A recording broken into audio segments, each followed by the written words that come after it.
nó có bỏ là ta có bỏ mấy nó có bỏ Bên thầu mũ nữa. nó muốn cô ta muốn gì vậy tao nó có thể nó đấy là tổ nó mấy tiếng luôn phải sao con một năm à Một giờ khai rộng một thầu mũ tên nữa. tiếng luôn phải sao nó phải con sẽ lo Giờ nó tát tội. ô kia Hai cho kia tụi nó. Bên tát tội giờ lô xuống một hồ nữa. cái gì tiêu có sẽ đau của chục cát thuốc không ôi chứ mua có sẽ đắt ta nó tới cái với chả phải là cát có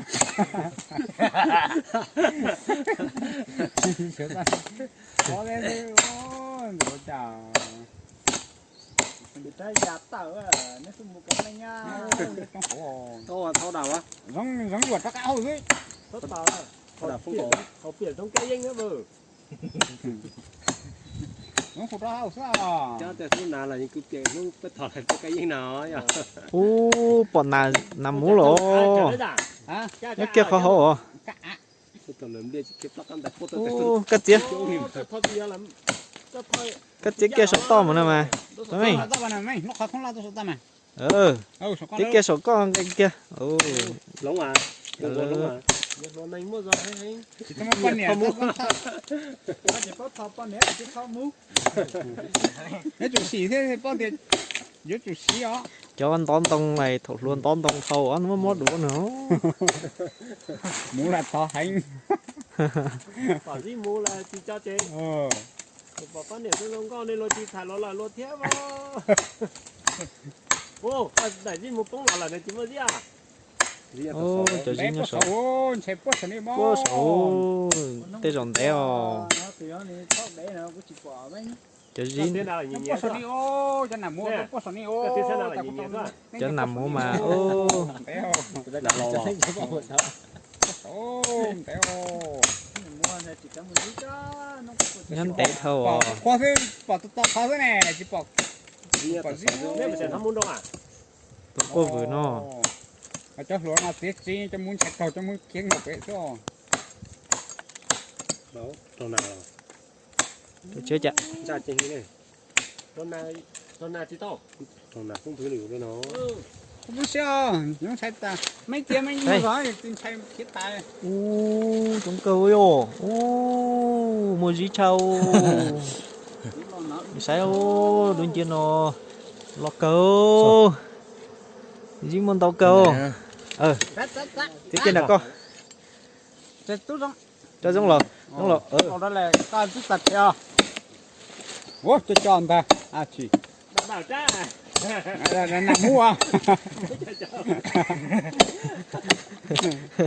Cứ cho lỗ bóp tao rồi cái muốn chân ta này nè. Đợi kiện nào muốn tao. Chắc lỗ là tao lấy cái chân rai tao nằm muốn về lệ co. Cho nằm hút khó là chứ thò sóc cứ xì nè tia. Chắc lỗ nói bóp tao nằm hút quấy từ. Sai trên tuần thật lứa. Lót trên. Lót trên Một gì ồ. Dính tộc chảo. Mua nó. đi à mình gì quay thư Nó xịt thế. nó sao lú cả Sao bệnh nằm bút chú. Để bố số. Hai Đấy câu. sắp bỏ bật chết à Trời mấy tu. Nó luôn tách câu Tách câu nó. on nồng nó on sim vòng câu á Mày mua con nào làm mày? Nhá. gì chỉ gì à? Mua con nào hả? Đúng rồi. Có con nào nè. Dạ. ôi Ủa, mới làm rõ hả? người con thầy là Hai tên thầy tài là bé thầy ư để cơ. nó đeo với họ Mình chết chị mà ngày nào xa sao? Để xin cho có gì là có chỉ là gì rất kia á.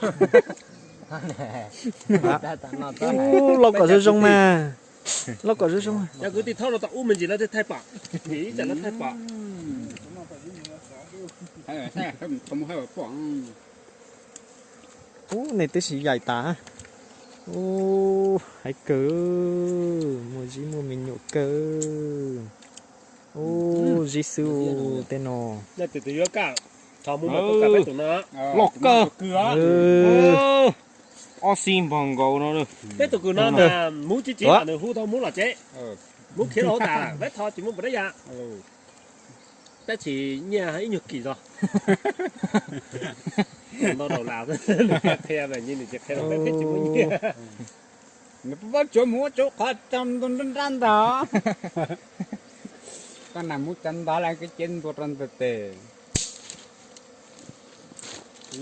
đánh ở không có sọc nó đâu đeo cho cái phải một tan thôi là tè thế tiêu Ali ni chia đâu chia đâu lâu tía cái bữa này tía luôn nè tía này là tía bữa nay tiền lo gì muối tiền lo gì mà dạ xin nó bị cho nó yết chỉ thò tao tiếng nó tả này nó chỉ có mình uống thôi bây giờ mày đi chơi bé chặt bé mà lắm rồi giờ cái lo gì lăng này đó là nó mò nan tụi nó nếu mà tụi chỉ lo là bé là chỉ lo nó hết được được bơ nào các quyển nó chỉ tàu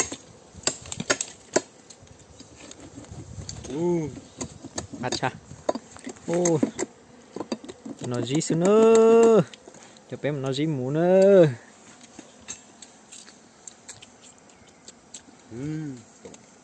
chân đồng lo cả làm chạy chặn nó tại sao thì chỉ lọc cắt cử phải bư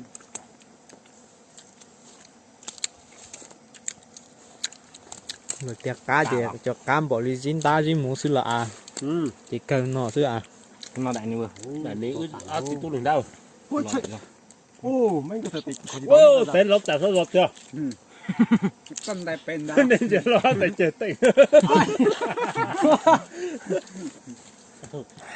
cặp chân tay bên ốc bên tại sao nó mới chỉ cá cá ra cá lò là mấy cái khoa cắt tiền còn nằm mút béo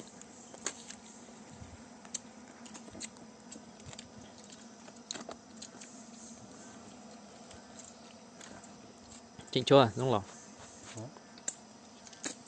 sẽ kia thành số to nữa là nó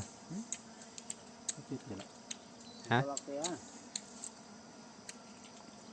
bộ tiết kia thôi cả tiền có cái đó cái cắt tiền có cái đó giống chỉ tao này tía kia số to ô cái họ gì sư ô tiết cái đó ô con ăn lò cái gì tập lần ta có lúc con ăn được kia nào nó không nặng nhớ giống là lúc con ăn nặng số tao chứ giống lúc con ăn làm gì ít chả bên như má ra một vài món thôi chào mình vẫn là món bé nữa ô còn nó gì lì gì xứ nữa để nó mà mua ít thọ theo ở kỳ theo cả mua gì xứ nữa ngay mới tờ 9 kg thế á cho nó mà ít thọ theo ở kỳ mà theo cả mua đâu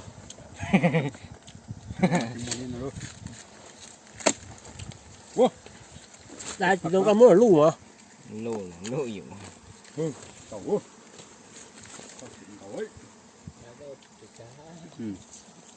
có tư à có hảo này tích cho nó tại ít việc cũng chỉ lo thay đó sẽ đợi gì này tiền lon tàu bột trà nè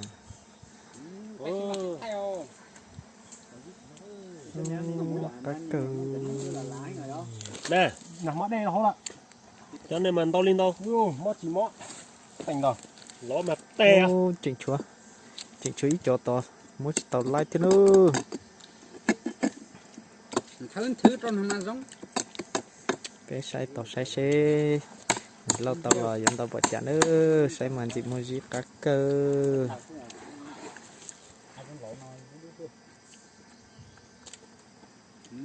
nhận đặt lo ăn tìm bằng tồn ô gì mà ròn rò mà nó tôi bố nó con nào là cho tao có gì thế là đấy đó đây biết không gì mà ròn rò cho tao nó nè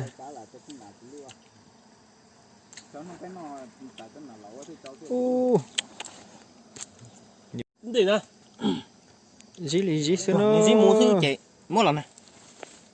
không được đâu à kia tớ lúc con ăn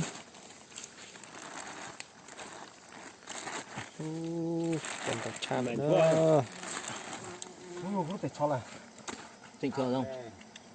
để lo sao này chả cho áo thông lo chỉ tao lo à trong cần có búp bê cho số mà cho gì lì gì xưa nó chẳng gì xưa nó đã như lấy nó nhìn lấy phía đây là chỉ lấy một trò lọ nữa cho tao đua cái này nó tàn to không lọ cái chuyện phía đây chứ cái kilo tê à số nào mà to ít ít nào nhớ luôn nhớ trong mẹ nên là phải nên trả đồ dụng nhớ đi hết cái rồi đúng rồi anh hoa cái kinh gia trái này là lâu nào rồi làm to này có tê à bên đặt cá ha ơi ô ôi ô lúc ba chẳng luôn con nó chỉ gì một xíu nữa gì lì gì nó hai chào chụp em mà nó gì mù nó khá tuyệt tuyệt tao chỉ bạn là bỏ đó lúc ba tụt bên đó ôi yo nhìn thấy khổng lồ thông con là thế này à y sao sai sai rồi tiếng nào gì một chỉ chính xác tao trả gặp tao lúa bánh gì thế rồi gì là bánh gì đâu tê đây là cá ha bơ ô giờ lư là sao phải chụp vọt mình bằng những năm muốn ô chẳng gì lì xưa đúng phải tốt cha nữa chụp em mà nó gì mù nó chụp em nó gì mù nó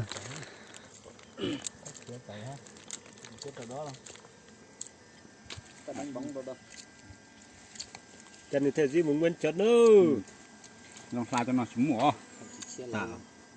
tạo thế lọ kẹo tình có kẹo tao chỉ chế bỏ tao nên tao chỉ bỏ liền chị cho ô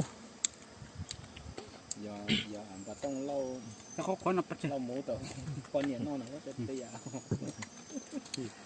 nó khó để bắt chị cho chú ít nào tao con này người ta chơi rất Nàng cổng đó xuống không? gầu sẵn đầu con này ô chào lần cháu tà lu đây cũng cà lì nọ thế nữa cho nó chơi chỉnh gì kia thế nữa đọc cha nữa đập bên nó gì mù nữa giờ chỉ kilo tiền nó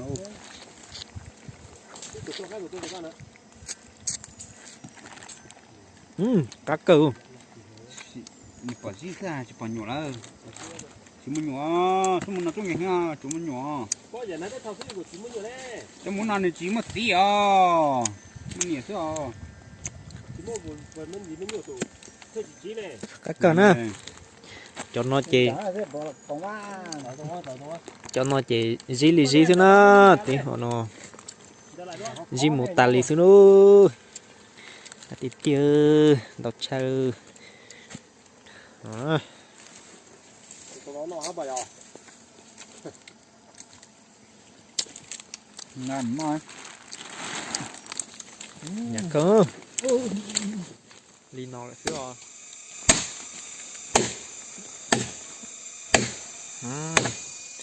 đến một thòng một rồi nè nó phải xuống một lần rồi nè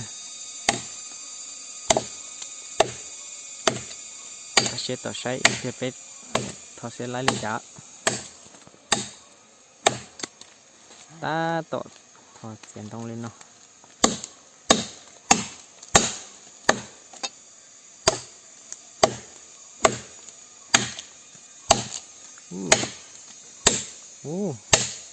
thế giờ có không nó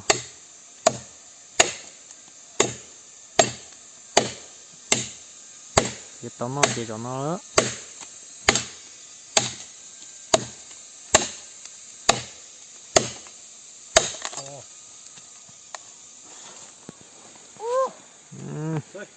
chỉ cho tàn phò luôn phải xử lần chúng ta nè mình xa rồi ok tự rồi ô Ô, thầu xong rồi. Thầu ta. Tao kia nó 你怎么进来？ Có. Nhiệt thành chi hảo sữa giống à. Mua. chú cho là xe tao cho tem mà gì à Hổ là ô tía chỉ lo cái Tiếc quả phát luôn ạ. tía sáu chả có à Giống à, tiếc luôn à. giọt dạ thì có chỉ lái mà lấy mà kita đây bố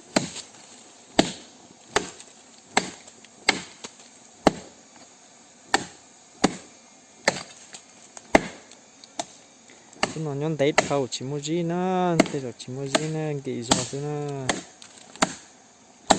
lại cái ít xe rồi chả cho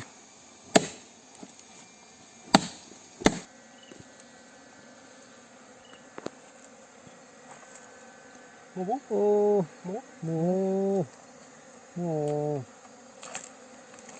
Xuân mua kiểu vàng con bò. chú mua xuống nữa mình chỉ mua vàng mình chỉ mua vàng Được rồi. Có cái bao giờ. Cá mưa giống à. Có cầu lên. tôi cái như bao thì chỉ khó cái có câu thôi kìa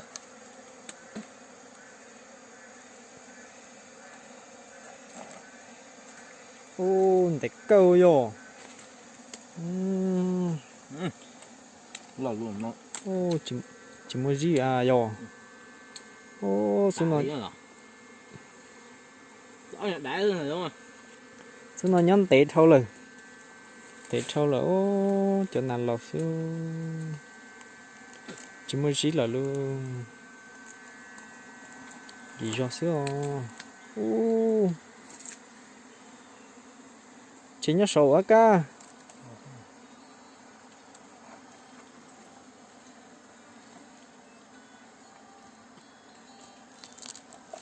chả quá Quả này. Chỉ sợ này. Nó 6 tiền. Một.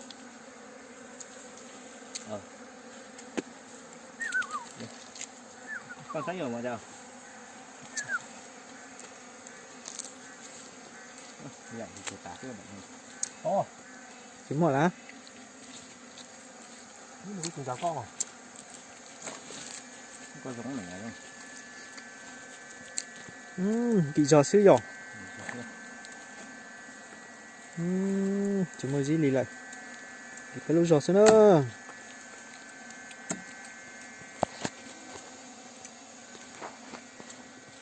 cho một xanh chỉ đồ lì xuống nữa